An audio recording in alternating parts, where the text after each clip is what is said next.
this kind of stuff with these peer plans is not a good thing, because as I said, you're forcing people to engage in things that, for one, will undermine the time needed and time taken to actually do basic research or applied research or development.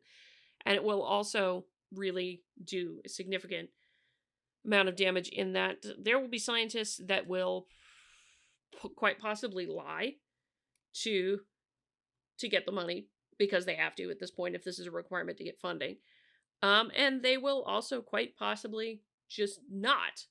And you will end up driving people out of being scientists because they don't share your beliefs.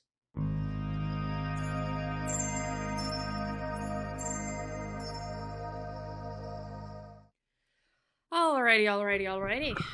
This is interesting. I had something else on my mind to talk about, and then this crossed my radar over multiple emails that was sent to me. My good gravy, man. I've told you before, what I think about the diversity, equity, inclusion statements, that they are ideological litmus tests. And unfortunately, one of the bad side effects with that is actually that it probably increased the tendency for people to lie on applications just to be able to compete and join the cash flow. But now we've got something else to deal with, as one example of a few. But it is the most recent addition. This comes from the U.S. Department of Energy. The reason I have a problem with the DEI statements is precisely because you are asking me, free-thinking person, free-thinking scientists, to affirm your worldview and values and belief on something and share them, when I may not necessarily so. When it is perhaps very much inappropriate for you to even ask for that from me. Ask my opinions or ask my values on these things as a screening of some sort. But that is what DEI statements do. The unfortunate next extension of that is the notion of requiring scholars, scientists receiving funding to participate and do things with DEI. Requiring them to do so.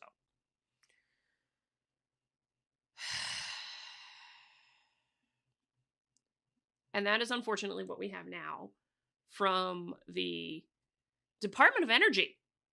The United States Department of Energy. This comes from their Office of Science. Everyone has a role to play in making science more equitable and inclusive. As the largest federal sponsor of basic research in the physical sciences and a steward of public funding, bear that in mind. What they mean by steward of public funding is they have your taxpayer dollars that they dole out. If you're watching this in the United States and you're paying taxes, DOE is spending your money. Department of Energy's Office of Science has a responsibility to ensure that we are serving the broader public. Yes.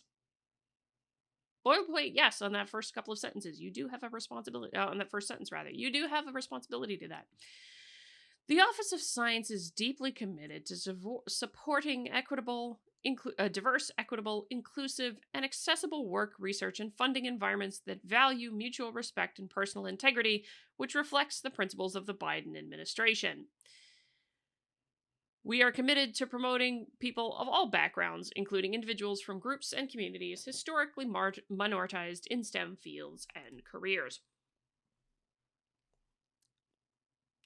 This link right here actually goes to Biden's executive order on advancing racial equity in here, in which prompted all the different agencies, and NSF included, to have to do racial equity plans. Simply equity plans in general.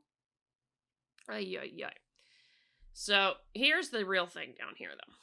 It's time that we do more to encourage our research communities consider what contributions they can make to broadening participation in science and ensuring that their own scientific efforts and environments are equitable and inclusive. Everyone has a role to play.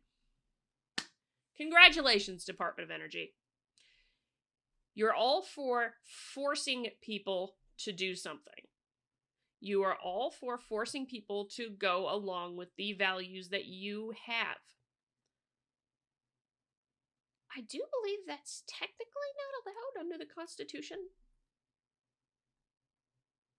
Just a thought. I do want to point this out. This kind of thing that I'm talking about here has happened in Canada. It has happened in other places.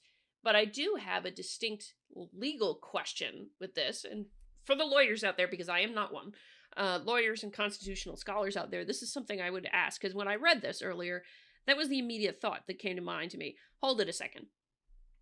You are forcing me to put forward a plan to do something that reflects your values and beliefs that may not be my own. Does that not represent a fundamental violation of the First Amendment of the United States Constitution?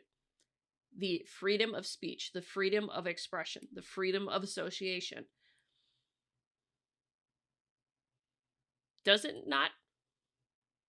I'm genuinely asking because I'm curious. The part of me absolutely wants to say yes with what I'm about to read and what you may have already skimmed ahead reading since I have it up on the screen. Does requiring the scientific community as a condition of funding to engage in something that may go against their own values and beliefs reflect a fundamental violation of the First Amendment to the United States Constitution? I kind of presume yes. To be honest.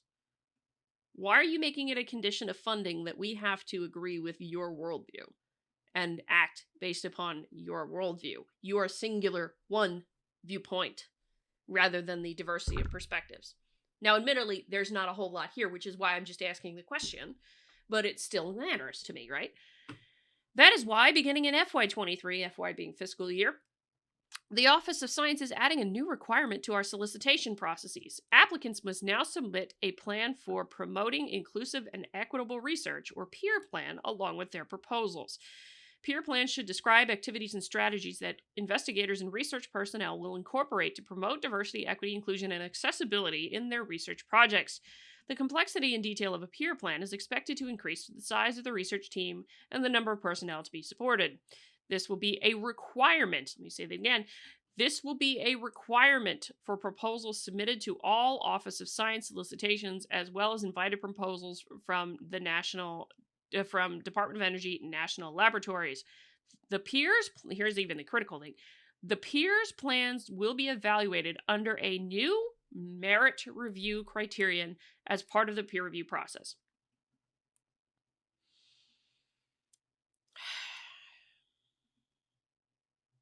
Nothing about this is meritorious to me.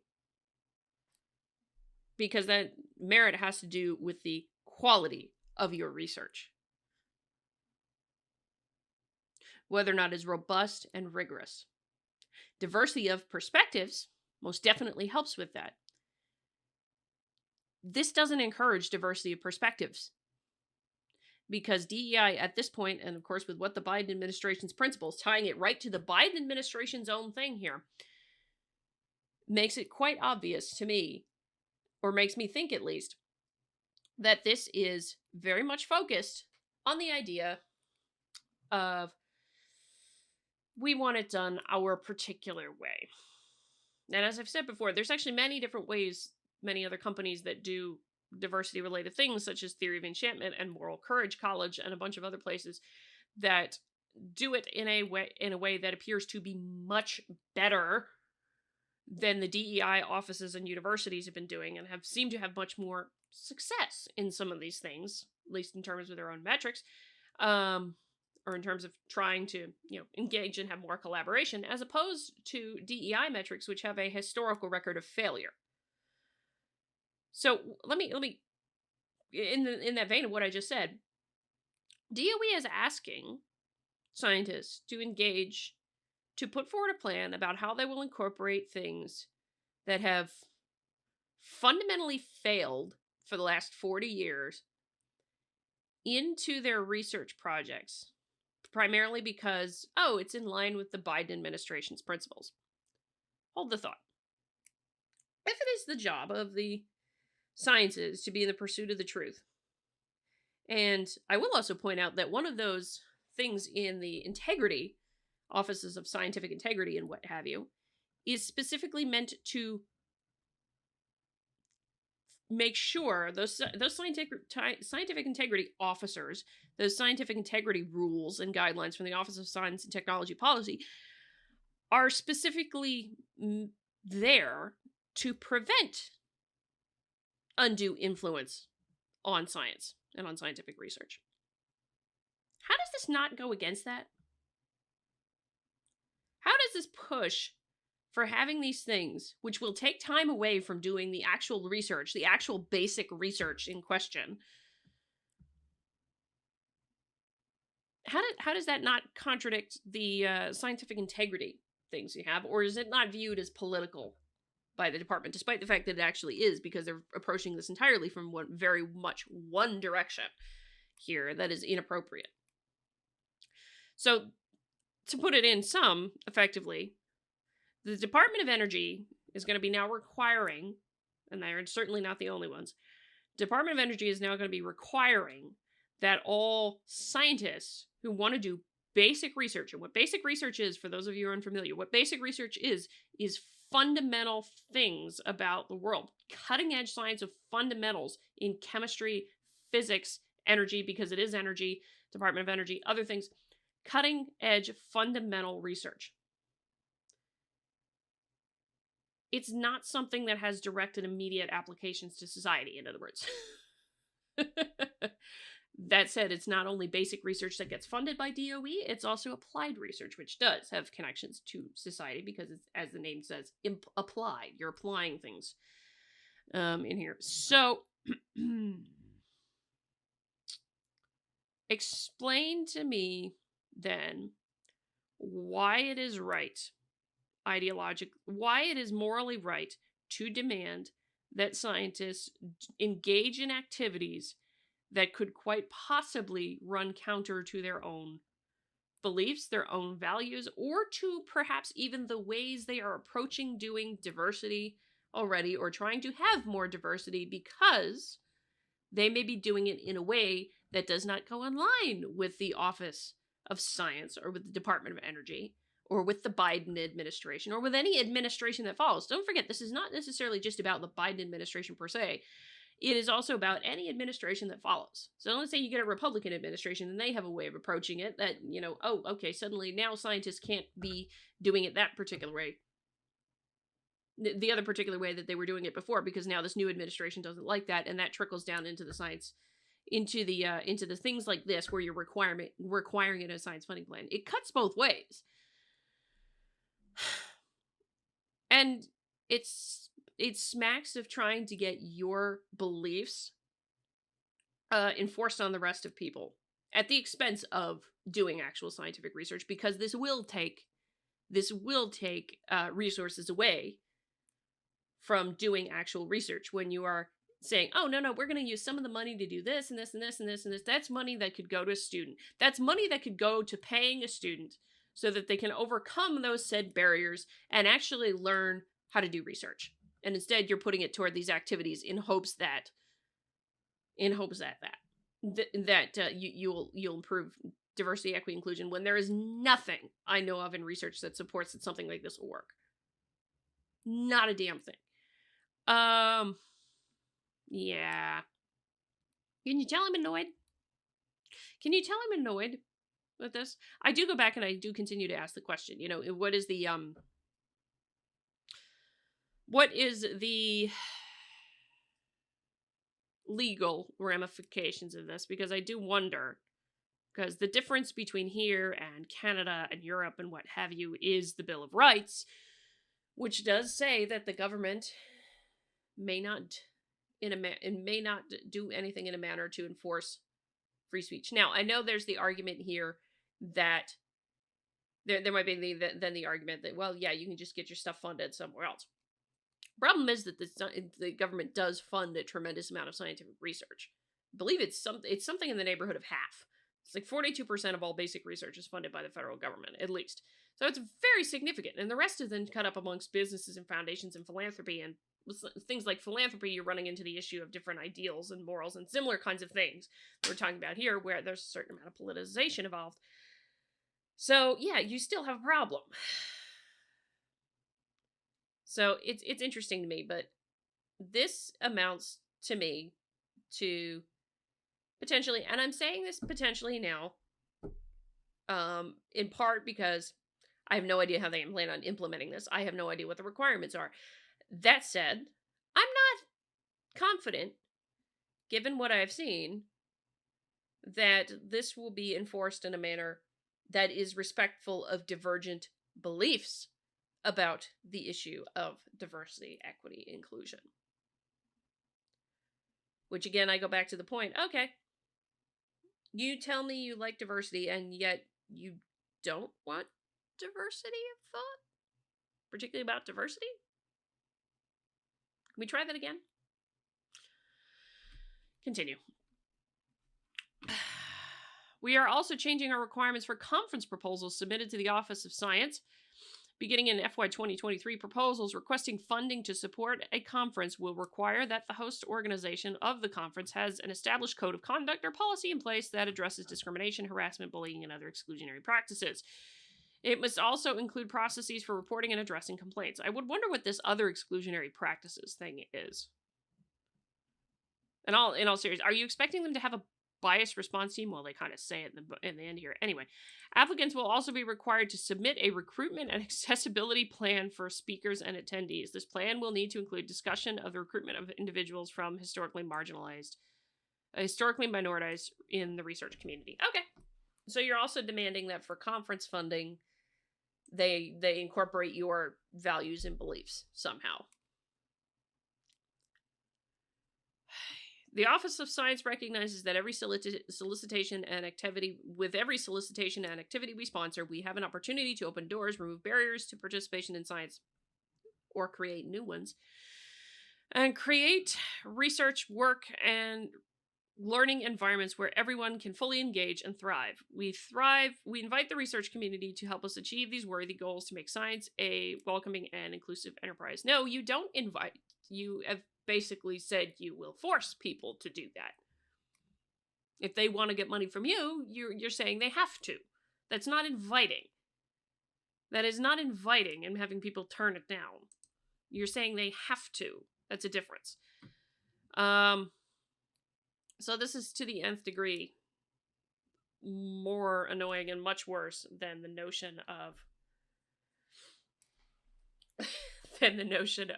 the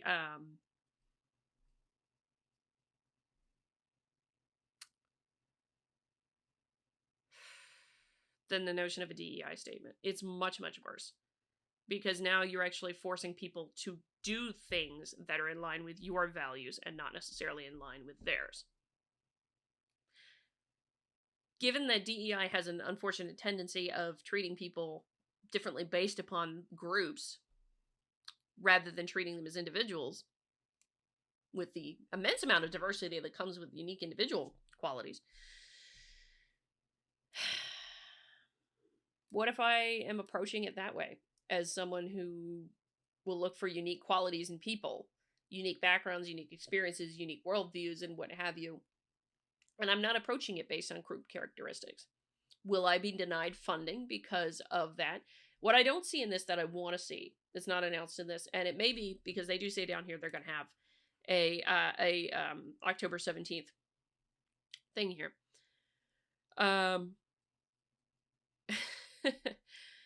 They do say that too that they're going to have a discussion about it, which we'll see.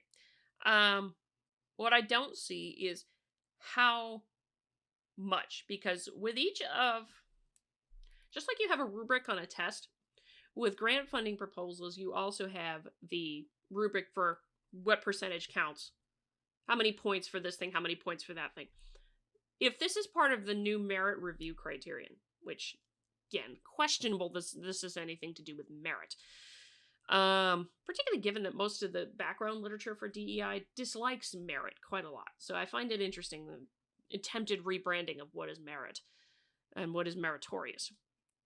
That's a whole other philosophical discussion for another day. But I haven't seen how much is this worth in the rubric. Because This isn't being put in as something that is before merit review. You're going to knock something down because they don't have an appropriate plan. This is under a new merit review criterion. So what does that mean? Is it part of the merit review process itself, which means it gets to be part of the overall score that's given by reviewers of the proposal, or is it something that's going to come before? They haven't talked about how this is going to be implemented yet.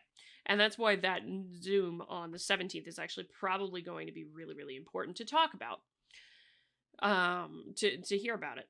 One other thing I want to make a point about is the amount of money with research here. And I found it down here. This comes from the Congressional Research Service here, and it is the R&D research and development dollars. This is 2020 here. So federal government basic research is 40% here, another 2.5%. So it's a little over 43% in 2020. 30 some odd percent funded by business, 13% some odd by higher education, those kinds of things. Applied research is a bit different. There's a lot more that's funded by business, and there's certainly a lot of development research that's funded by business, because that often has to do with product development when you're talking about these things. U.S. R&D funding by sector and character is what it is. So basic research right here. Oh, shoot, I didn't put the table down here. That would be helpful, wouldn't it? In here, so.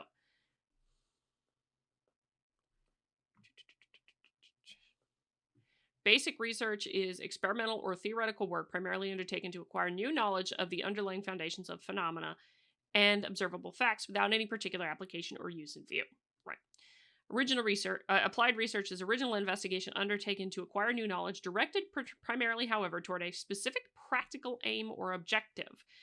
Development is systematic work drawing on knowledge gained from research and practical experience and producing additional knowledge which is directed to producing new products or processes, or to improving existing products or processes. So there you go with that.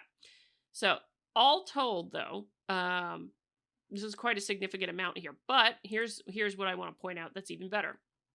U.S. Federal Science Dollars 2021, to make the point about this. Funding for science. Let me blow this up just a touch here, because this is a great graphic to demonstrate the whole thing. In here. So, no, a little bit further down. How about that? That's good. So, this is the graphic that I wanted to get on the screen.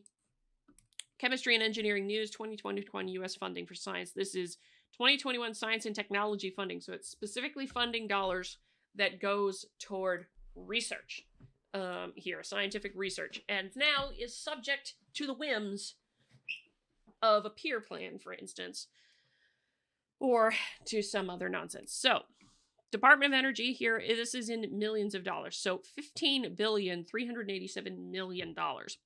VA Medical Research, $815 million. EPA, $729 million. Homeland Security, $766 million. Department of Interior, $1,316 million. Commerce, $1,649. Agriculture, $3.625 billion. NASA, $23 billion. NIH, biggest one there, National Institutes of Health, $43 billion. Understand that a lot of these have to do with, a lot of these now have some of these kinds of things in here, and NSF isn't even mentioned, which kind of overlaps everything.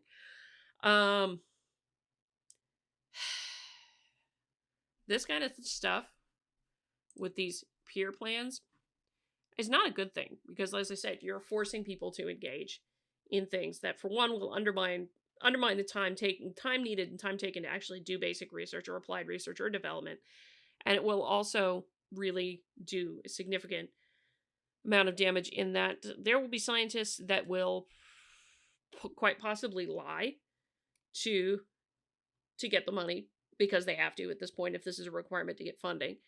And they will also quite possibly just not. And you will end up driving people out of being scientists because they don't share your beliefs, which is fundamentally wrong. It's fundamentally against the normative principles of science, and fundamentally, does also undermine scientific integrity, because this is tying it to the whims of an administration, which, like I said, undermines scientific integrity. So A lot wrong with this shit. There's a lot wrong with this shit. At least that's my opinion on it. Let me know what you think. I'm curious. That's it for now. Until let me know what you think. Hit the like button on the way out the door if you liked the video. Comment on the video, share the video, subscribe to the channel, all that lovely good jazz. And until next time, I'm Adrian. Stay curious, everybody.